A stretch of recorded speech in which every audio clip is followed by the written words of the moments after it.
Le choc, la sidération. Les mots manquent pour exprimer ce que les personnes ressentent après la décapitation d'un professeur d'histoire vendredi 16 octobre 2020 à Conflans-Sainte-Honorine, en Île-de-France. Quelques heures après avoir appris cette mort terrible vécue par cet enseignant qui semblait être particulièrement apprécié, les personnalités ont fait part de leur grande inquiétude. CIST notamment le cas d'Alessandra Sublet qui a pris la parole sur les réseaux sociaux. Je n'aille pas les mots. Une pensée pour les proches de cet enseignant, pour ses collègues aussi. Qu'est ce que j'aimais quand mes profs prenaient certaines libertés sur le programme. Ceux qui s'adaptaient à notre époque, ceux qui sans prise d'opinion nous amenaient à réfléchir sur la société.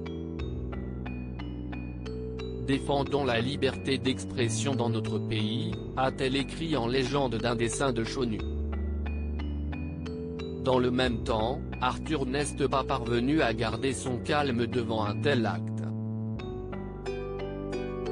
Il a partagé une photo de lui blessé avec cette légende très forte. 2020 putain quelle année. Pas une minute de répit dans les news. On encaisse coup sur coup, chaque jour une info plus anxiogène chasse l'autre. Mais ce soir on a franchi un cap dans l'horreur avec la décapitation organisée d'un professeur d'histoire.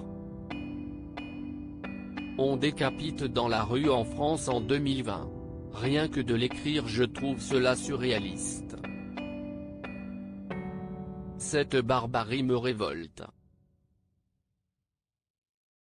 Je pense à tous les enseignants en état de choc. Et bien entendu mes condoléances à la famille et aux proches de ce professeur lâchement assassiné par ceux qui l'enseignaient la liberté d'expression. Très fort aussi est le message posté par Matt Pokora.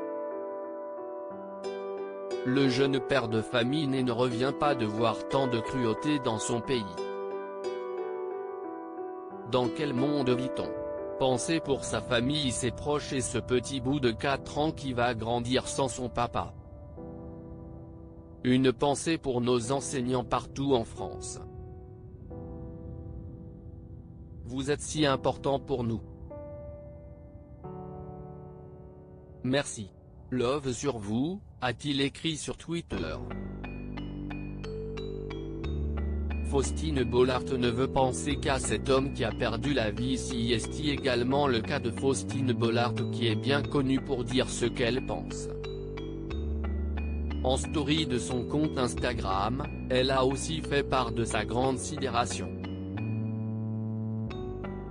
Insupportable assassinat. Crime atroce. Je pense à cet homme, ce professeur, à sa famille, à ses valeurs. Je pense infiniment à lui, je ne veux penser qu'à ça, a-t-elle écrit. La France est une nouvelle fois touchée en plein cœur.